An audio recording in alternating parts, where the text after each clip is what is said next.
Well guys, the big day is here. I got my Sportsman Reef delivered about 2 weeks ago, straight away after a water test. It was straight here to Triple H Marine for Steve to work his magic. Today is pickup day. He said come and get it. I cannot wait to get my hands on this boat, see the magic that Steve's done, and get her on the water ASAP. How you going, buddy? Good to see you. Good to see you, man. I am so stoked to be here today to pick her up. What's it been like to work on? It's actually been fantastic. Generally, when an American-style center console comes in, we cringe a little bit because of the access underneath the hulls and into the decks. But this one, there's plenty of access, so it wasn't too bad. Most of the job from factory is already done. We're just really building off it. Yeah, true. So a lot of the stuff that we wanted is already there, but we're just adding those accessories. Yeah, the guys at Sportsman has made it so easy for a fitter like myself to do what we need to do. Well, that's good news for anyone that's thinking about a Sportsman boat, a reef series. There you go. You heard it straight from the fitter. Not too bad. Yeah, not too bad at all. All right, shall we go and have a look? Let's go. I'm so keen, man. Let's go.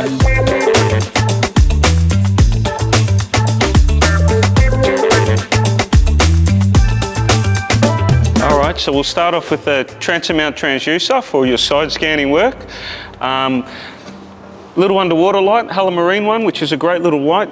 Spreads off plenty of beam for what you need to do, that's for sure. Moving underneath the hull, we've got two 1 kilowatt transducers.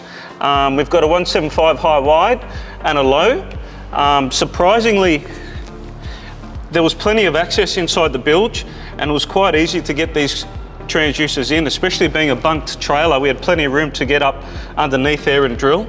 Yeah, I imagine rollers would be a lot harder, wouldn't they? Yeah, definitely. Sometimes we need to move the boats off the trailer and move them back to about out here and get underneath there and drill. But yeah, it was quite smooth sailing. Yeah, I'm keen to see your feedback on how the through-hull transducers work. Being no strakes in front of the transducers and having quite a fairly flat surface, you should get some really good returns underway, that's for sure. So generally with a through-hull transducer, if I was to position them anywhere, look, we can position them on either side of the hull and they will work, but if there's any sort of guide that I'd go by, it would be any sort of fitting or protrusion below the hull. I'd take that into consideration with our speeds and what transducer we're using in relation to the speed, if that makes sense. So our 175 high wide is generally our transducer we're going to be using at higher speed. Moving around, marking snapper, finding pelagics, finding bait while you're underway or finding new ground. Whereas your low, you'll be using it generally for your deep water fishing. So for example, your swords, instead of driving around at 30 k's trying to mark fish, you'll be doing more like 3 kilometers an hour. So any sort of protrusion through the hull may create a bit of noise while you're underway. Your low speed, that's going to be a lot less amplified, if not amplified at all. So that's the reason why I'd put a low next to a pickup or something like that, along those lines. It's minimal, but it's something to work with. 1%er. Yeah, exactly. So initially, from looking from this angle, I was sort of planning on putting it on one of these pads here. It's all I could see visually at the time, but ideally it's not the right spot to put it because you want it in the center of your boat. But what I did find, where the anchor light is mounted, there's a nice big pad there. So we managed to mount it in the center of the boat, in front of the anchor light, in a perfect spot.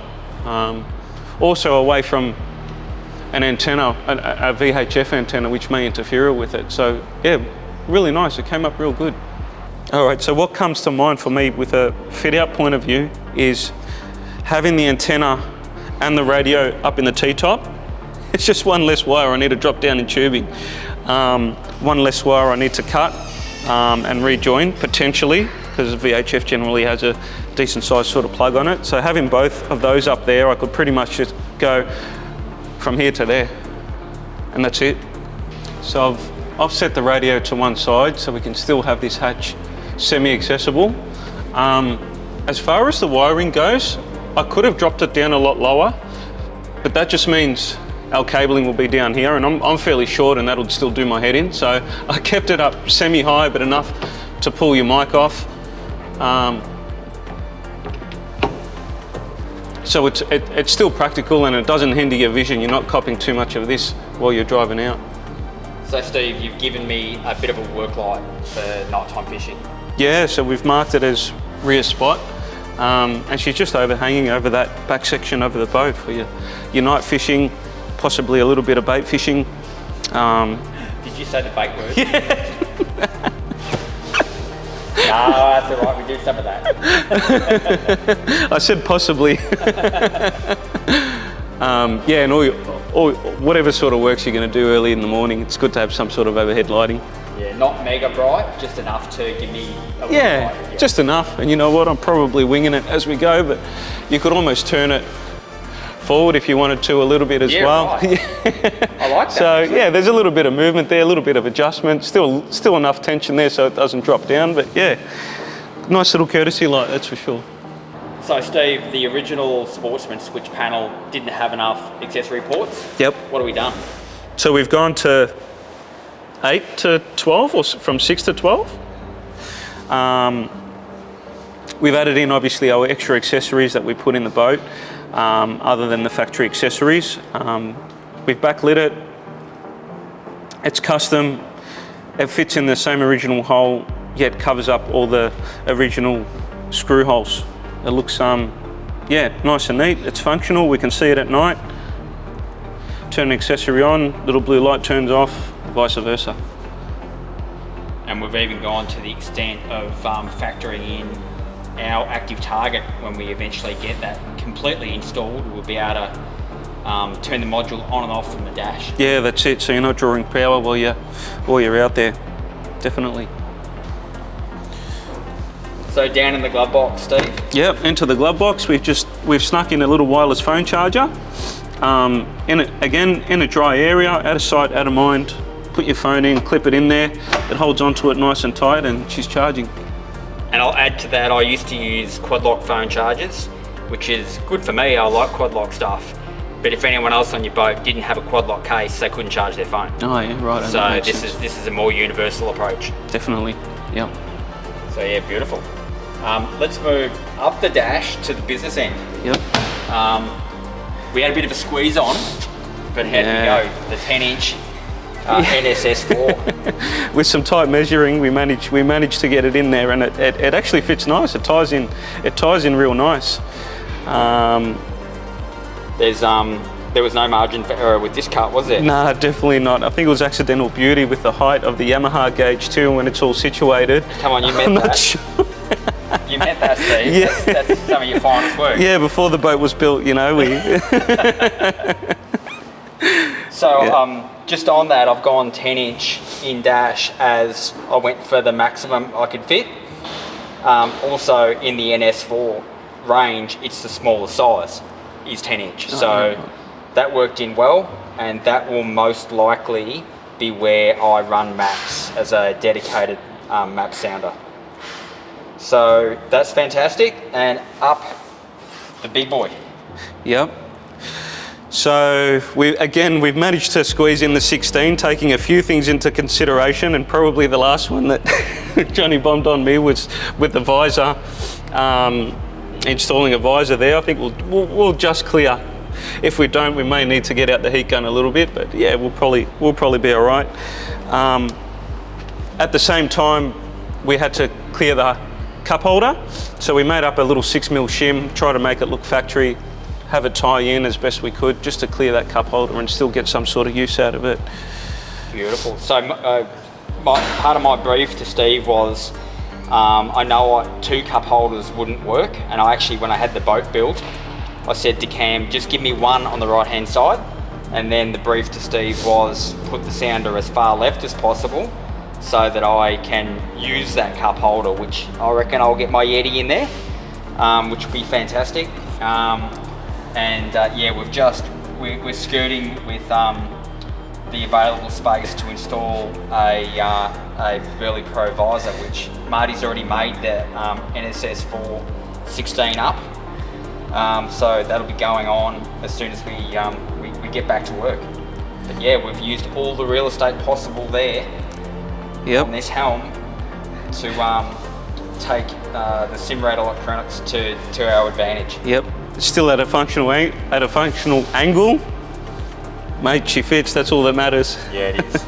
She's this Helm's all business. It's got the Yamaha digital gauges, the C-Star trim tabs, we're all business. Yep. Might even have a room there perhaps for a sound system in the future. Who knows? We might just squeeze in another 16 there, we'll see how we go. Yeah, right. So Steve, via this access hatch that's in front of the Helm, we've dropped in the Active Target modules times 2. Yep. Apprentice's job, I hear. Yeah, it was. If you jump in and have a look, I think your camera can barely fit in there, let alone tools in your arms. But yeah, I say, oops. There we go. We got her in. It's a little bit of character building for him in there, I think. Yeah, this is better him than you, right? Yeah, mate, I've done my time with that kind of stuff. He can do it. Sorry, Bryce. So ahead of time, we've installed the 2 Active Target modules because I'm going to run forward and scout on this boat. Yep. But the completion of the job is for another day. Yeah. Because as of today's date, Simrad don't even have the software for the NSS4 to talk to Active. Yep. But it's coming. So that's a future fit out, which we'll come back and do and film when the time comes. Yep. But the wiring's done. Yeah, exactly. The foundation is there, and stage 2, there's always a few bits and pieces, maybe some teething issues, little bits and pieces you want to change. That can all go with it. So the way we've done it is a lead acid crank battery, which is one of the batteries we got from factory. So we've used that. Then our house battery, which will power all of our accessories, 12-volt accessories, which is your 280 amp hour lithium. Now that's getting charged through a DC-DC charger, a Victron 50 amp DC-DC charger, which we'll go through in a minute. And then we've got our standalone 36-volt lithium battery for our Recon. So the beauty about our FPV batteries is their Bluetooth monitoring isn't incorporated in the battery. They do have a smart series where it is, but it's a much larger battery. But in this case we don't, which means we can fit a large capacity battery in a small casing in a small area.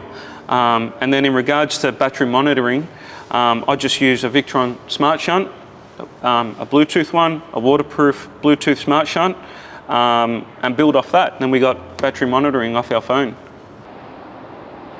So Steve, on to the very exciting Simrad Recon. Yep.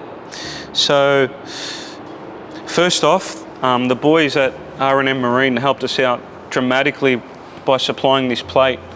And what that achieves is keeping the trolling motor, the shaft, nice and streamlined with the gunnels, as well as an easy fit out.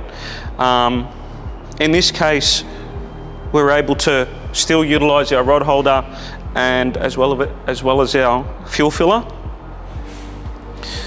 Doesn't hinder our deck room nor our hatches.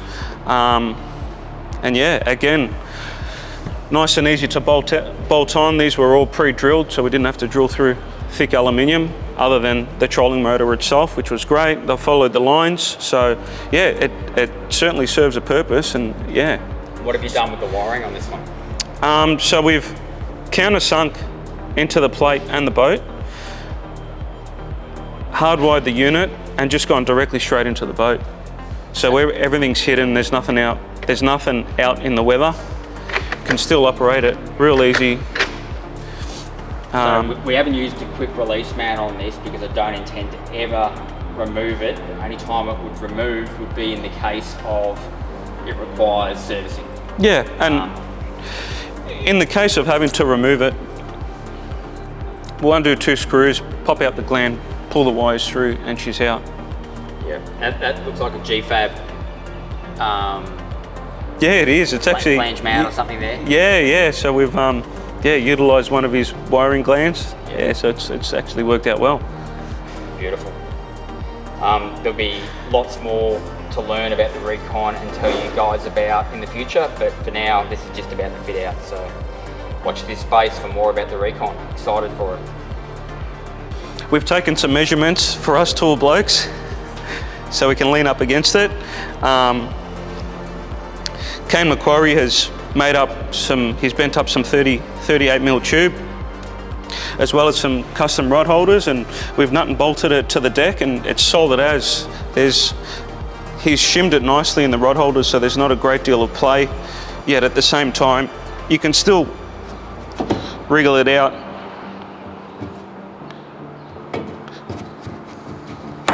and get it back in with ease. Which is actually important for me, because I do want to be able to lay a swag down this cast deck and camp when I'm, say, fishing Hilton and want to just stay on the boat. Yep. So the fact it can be removed easily is awesome for me. But looking forward to that for many sessions on the casting deck for a bit of better fatigue relief. Yeah, awesome little add-on, Johnny. Good thinking, mate. And props to Kane Macquarie Fabrication. Boat catch install, small boat catch for this size boat. Sportsman supplied a nice inspection port exactly where it needed to go, so it was a very easy fit out. It was a late night fit out, so I was doing it solo. So a matter of a bit of duct tape and getting in there, and didn't need two hands to do it, which was, yeah, real good. It worked out well. It was just a case of removing the drawbar, putting the jig on there, getting it all straight, jig it up as best as you can. You're sort of eyeing it off, yet taking measurements at the same time, and mate, that's the result. Righto, Steve, thank you. We've gone through the fit out, absolutely amazing. I absolutely can't wait to get on the water with this thing. There's a lot of setup to do.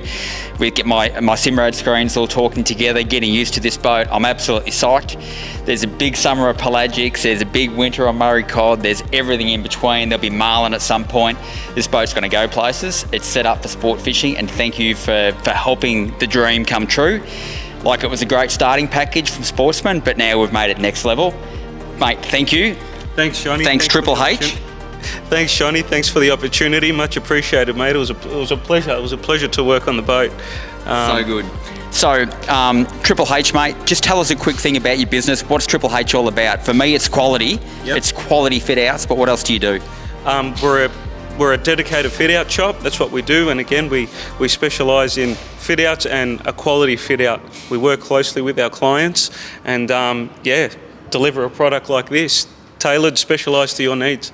And whilst we've been working on a Sportsman, and you've got Outlaws, you've got Cootie Crafts, you've got Bass Straits here, you're a tabs dealer, right? Yeah, we're a tabs dealer. We're currently working on the Wild Fisher, which will be our demo boat, and yeah, we're planning on doing the Murray cod and the flathead circuits in it, and get it to a few boat shows. Yeah, get it out there for Victoria anyway. Cool, mate. So if anyone out there is interested in the tabs, tough Aussie boats, right? That's it. Yeah, and they are. I've been in plenty of them. They're good rigs. So Triple H, get around them. Absolutely fantastic.